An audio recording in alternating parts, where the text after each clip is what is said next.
नमस्कार। आकाशवाणी जयपुर अजमेर से प्रस्तुत है प्रादेशिक समाचार।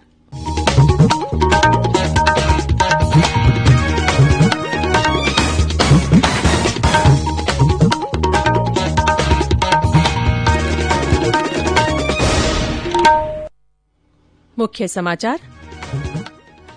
प्रदेश में लाई जाएगी बेघर उत्थान और पुनर्वास नीति। मुख्यमंत्री ने बजट बहस पर जवाब देते हुए कहा, किसानों के लिए शुरू की जाएगी ई मंडियां। देश में अब तक 2.25 करोड़ से ज्यादा लोगों को लगाया गया कोविड का टीका। प्रदेश में 16 लाख से ज्यादा का हुआ वैक्सीनेशन।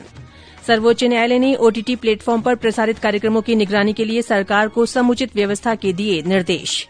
और राज्य के जोधपुर और जयपुर शहर इंडेक्स ऑफ लिविंग में देश के 50 बेहतर शहरों में हुए शामिल।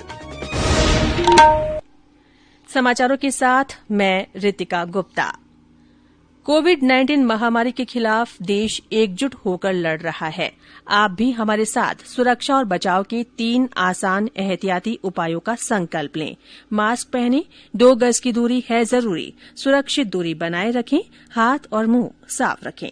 और अब समाचार विस्तार से। प्रदेश में बेघर व्यक्तियों के पुनर्वास और उन्हें आत्मनिर्भर बनाने के लिए बेघर उत्थान और पुनर्वास नीति लाई जाएगी।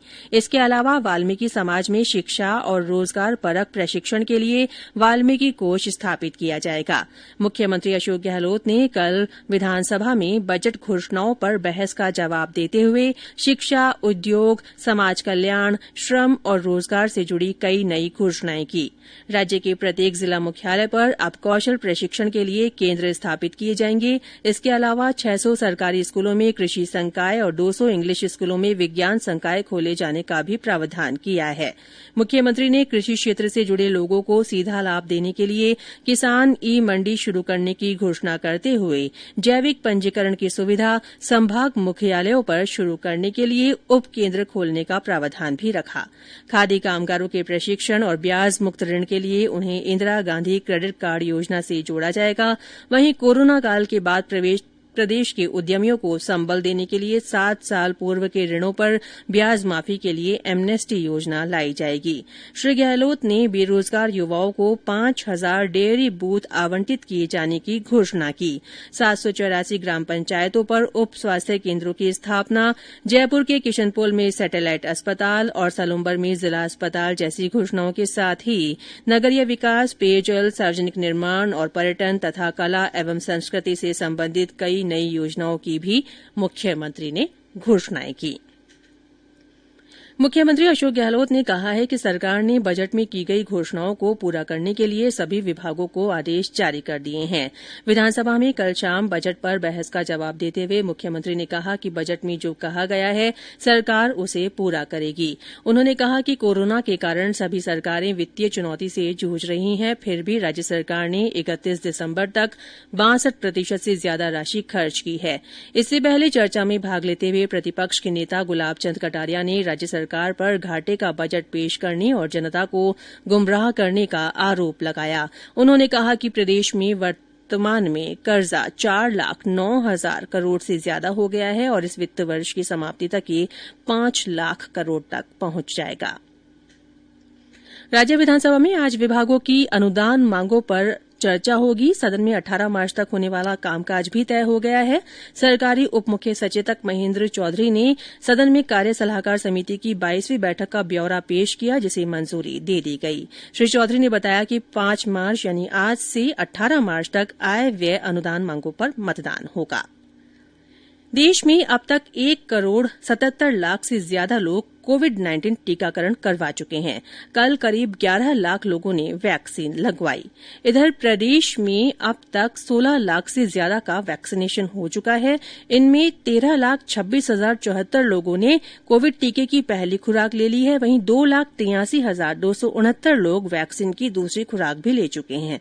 सीकर जिले के नीमका थाना उपखंड अधिकारी ने कल राजस्व कर्मचारियों के साथ वैक्सीन की दूसरी डोज ली। इस बीच सरकार ने फिर स्पष्ट किया है कि कोविड का टीका पूरी तरह सुरक्षित है। प्रदेश में कोरोना वैक्सीनेशन के प्रति जागरूकता लाने के लिए कई कार्यक्रम भी हो रहे हैं। इसी के तहत बीकानेर में आज से 20 मार्च तक अभियान चलाया जाएगा। जिला कलेक्टर आज जागरूकता रथों को हरी झंडी दिखाएंगे। ये समाचार आकाशवाणी जयपुर अजमेर से प्रसारित किए जा रहे हैं। समाचार अभी और भी हैं, उससे पहले ये संदेश।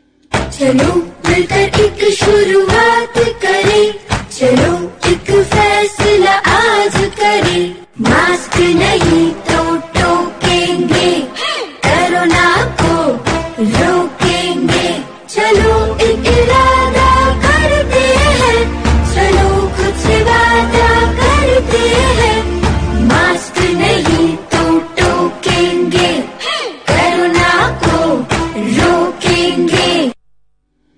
प्रादेशिक समाचारों में फिर से आपका स्वागत है। प्रदेश में कोरोना संक्रमण के नए मामले कल लगातार दूसरे दिन भी 150 से ऊपर दर्ज किए गए। 18 जिलों में 156 नए मामले सामने आए। सर्वाधिक 39 पॉजिटिव जयपुर जिले में मिले।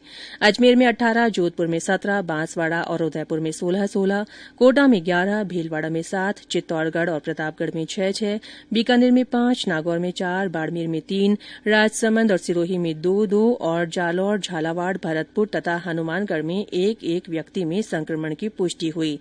वहीं 15 जिलों में कोई भी नया मामला सामने नहीं आया। राज्य में कल कोरोना संक्रमण से 116 रोगी स्वस्थ भी हुए हैं। इन्हें मिलाकर अब तक 3,16,631 लोग संक्रमण मुक्त हो चुके हैं। सक्रिय मामलों की संख्या 1,509 है। कल इस बीमारी से एक रोगी की मृत्यु के साथ ही मृतकों का आंकड़ा कुल 2,788 हो गया है। केंद्र की ओर से कोरोना के प्रति जागरूकता लाने के लिए जन आंदोलन चलाया जा रहा है। इसी के तहत आकाशवाणी जयपुर के समाचार बुलेटिनों में प्रसारित की जा रही विशेष श्रृंखला जनता का संदेश, जनता के नाम के तहत सुनिए हमारी श्रोता का संदेश। मैं जालौर जिला गांव उम्मीदाबाद से रत्नाराम सोलंकी बात कर रहा हूं। वर्तमान में चल रही बीमारी कोरोना के बारे में मैं यही कहना चाहता हूं कि हाथ समय समय पर धोते रहे, 2 गज दूरी बनाई जरूर रखे, क्योंकि 2 गज दूरी मास्क है जरूरी। बहुत बहुत धन्यवाद। आकाशवाणी के अन्य श्रोता भी इस आंदोलन से जुड़ सकते हैं। हमारे ऐसे श्रोता भी अपना संदेश भेज सकते हैं जो कोरोना वैक्सीन ले चुके हैं। इसके लिए आपको अपना संदेश रिकॉर्ड कर या टाइप कर हमारे व्हाट्सएप नंबर 9414052368 पर भेजना है। उच्चतम न्यायालय ने देश में OTT प्लेटफॉर्म पर प्रसारित किए जाने वाले कार्यक्रमों और वेब सीरीज की निगरानी की समुचित व्यवस्था के निर्देश दिए हैं। न्यायालय की पीठ ने कहा कि कुछ OTT प्लेटफॉर्म अश्लील सामग्री दिखा रहे हैं। पीठ ने कहा कि एक मानदंड स्थापित किया जाना चाहिए जिससे इन पर रोक लग सके। न्यायालय ने केंद्र से नेटफ्लिक्स और अमेजन प्राइम जैसे OTT प्लेटफॉर्मों पर लगाए गए प्रतिबंधों को उसके समक्ष प्रस्तुत करने का आदेश दिया। इस बीच सूचना और प्रसारण मंत्री प्रकाश जावड़ेकर ने OTT के प्रतिनिधियों के साथ बैठक कर उन्हें नए दिशा निर्देशों की विस्तार से जानकारी दी। श्री जावड़ेकर ने कहा कि सरकार और उद्योग दोनों मिलकर OTT के अनुभव को सभी दर्शकों के लिए और बेहतर बनाने का प्रयास करेंगे। प्रदेश के जोधपुर और जयपुर को रहने की दृष्टि से देश के 50 बेहतर शहरों में जगह मिली है। आवासन और शहरी मामलों के मंत्री हरदीप सिंह पुरी ने जीवन सुगमता सूचकांक 2020 और नगरपालिका निष्पादन सूचकांक 2020 की अंतिम रैंकिंग जारी की, जिसमें इन दोनों शहरों को क्रमशः 21वां और 23वां स्थान हासिल हुआ है। 10 लाख से अधिक जनसंख्या वाले शहरों की श्रेणी में बेंगलुरू शीर्ष स्थान पर रहा है। वहीं 10 लाख से कम आबादी वाले शहरों में शिमला को श्रेष्ठ शहर का दर्जा मिला है। इस श्रेणी में अजमेर को 12वां और उदयपुर को 48वां पायदान हासिल हुआ है। सर्वे में 32 लाख से अधिक लोगों ने 111 शहरों के लिए अपनी राय व्यक्त की थी।